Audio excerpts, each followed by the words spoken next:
자, 인사합시다. 안녕하세요. 예. 자, 우리 어제 했던 거 잠깐 정리해보고, 그 다음에 오늘 진도 나가도록 하겠습니다. 어제 111페이지 반도라의 관찰학습부터 시작을 했어요. 그래서, 반도라의 이제 관찰학습, 에 의하면은 인간은 반드시 외부에서 강화만 받아서 학습을 하는 것이 아니라 관찰을 통해서도 이제 학습이 이루어진다라고 하면서 대리 강화, 예, 이런 개념을 이제 이야기했다고 그랬습니다.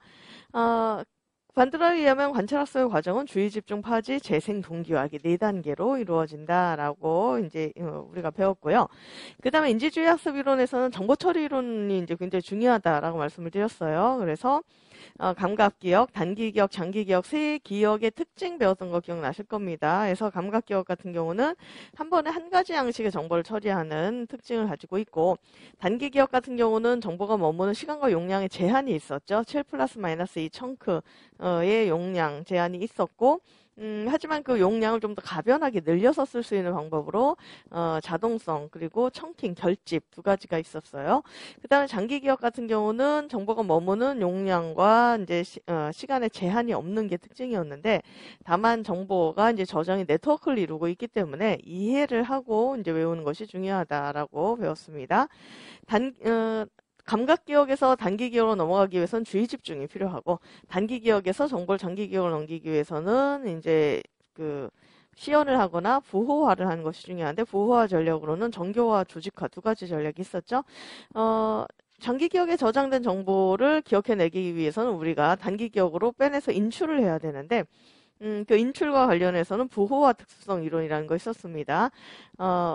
부호화, 즉 입력될 때 주변 단서와 인출될 때 주변 단서가 일치가 돼야 인출이 잘 된다는 내용이었고, 그리고 장기 기억에 어떤 기억을 저장한 데 있어서 방식이 두 가지다. 바로 언어적 방식과 그다음 시각적 방식 두 가지가 있다. 이런 이야기를 했던 게 페비오의 이중부호화 모형이라는 거 있었던 거 기억나실 겁니다.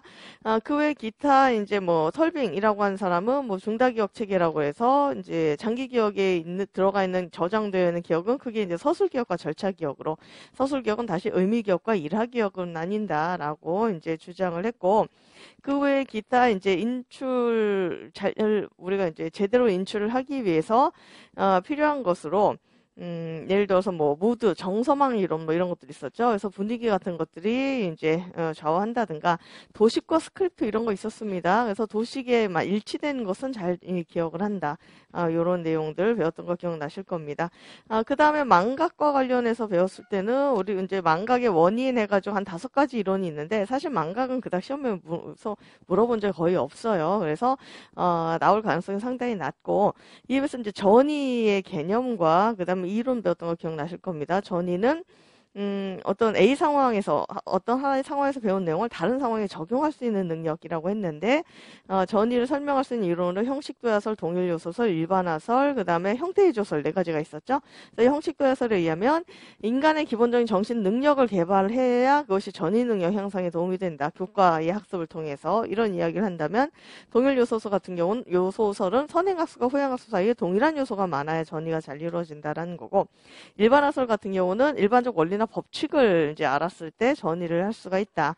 이에 비해서 형태의 조설은 그 화설을 더 확장한 것으로 일반적 원리뿐만 아니라 플러스 그 문제를 구성한 여러 가지 요소들의 관계를 종합적으로 이해하는 게 중요하다라는 주장이었습니다. 그래서 심리와 관련해서는 이런 내용들을 어제 우리가 이야기를 했고, 그 다음에 생활지도로 들어가서는 이제 그 1장 챕터, 그 첫 번째 챕터에서는 생활지도의 주요 영역이 그나마 좀 의미가 있다라고 말씀을 드렸어요. 그 여러 가지 원리보다는 학생 조사 활동부터 위탁 활동까지 생활지도에 이제 영역이 6가지가 있었죠. 그래서 학생 조사 활동은 말 그대로 학생들의 여러 가지 정보를 이제 자료를 수집하는 활동이라면, 정보 활동은 학생들에게 각종 정보를 제공해 주는 활동, 상담 활동은 이제 가장 중심이 되는 활동이고, 정치 활동은 아이가 있어야 될 위치에 적재적소에 배치하는 활동이고, 추수 활동은 생활지도 끝난 이후에도 계속적으로 아이들 지도 관찰하면서 계속적인 적응을 도와주는 활동이고,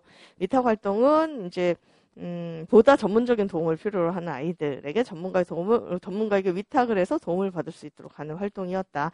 그래서 1장에서는 여기에 그나마 가장 의미가 있다라고 말씀을 드렸고요. 그 다음에 2장으로 가서는 이제 상담의 기본 조건으로 4가지 기억나시죠? 수용, 공감적 이해, 일치, 레포 형성 이 4가지가 상담에 혹은 상담자가 갖춰야 될 기본 조건이다라고 우리가 배웠고요. 그 다음에 이제 여러 가지 상담 기법들을 배웠는데 재진술 기억나시죠? 그래서 내담자가 한 말을 그대로 이제 되풀이해 주는 거라든가 뭐 경청 뭐 이런 거 있지만 이거보단 반영, 명료와 직면, 해석 요 4가지가 가장 대표적이라고 했어요.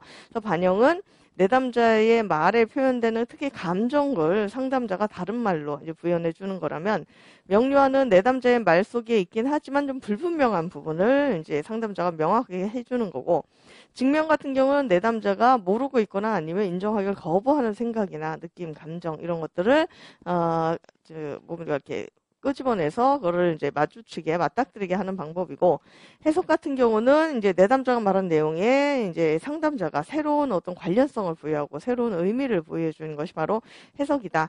라고 배웠습니다. 그 외에 기타 이제 구조화, 즉시적 반응 뭐 이런 것들이 있었는데 보면은 뭐 상대적으로 그렇게 많이 물어보지는 않았고요. 그래서 구조화 같은 경우는 상담 초반부에 상담에 관해서 상담이 갖고 있는 어떤 특성이나 목표나 조건이나 한계 이런 것들을 언급을 해주는 게 구조화라면 즉시적 반응은 상담을 하면서 상담자가 지금 현재 느끼는 여러 가지 감정의 태도를 여과 없이 즉시 그걸 끌어올려서 그걸로 피드백을 해주는 것이 즉시적 반응이다라고 배웠습니다.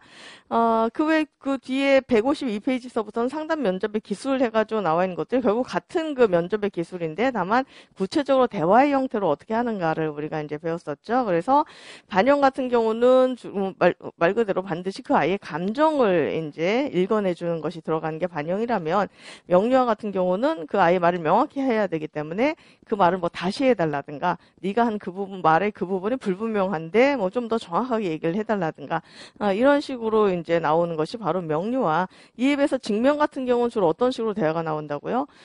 그 내담자가 보이는 모순을 지적하는 방식으로 이제 이 직면 기법이 이제 이 대화로 표현이 되고 그 다음에 해석 같은 경우는 주로 이제 상담자의 견해가 덧붙인다고 그랬어요. 그래서 내가 보기에는 혹은 선생님의 생각에는 이런 것 같다라는 식으로 상담자의 견해를 덧붙여서 다른 어떤 관점을 제시하는 것이 해석의 특징이다. 그래서 그런 그 대화의 기법을 좀 알아야 문제 상황을 우리가 좀 분석하거나 알아차리는 데 도움이 된다라고 말씀을 드렸어요. 그래서 어제 여기까지 내용을 우리가 살펴봤었습니다.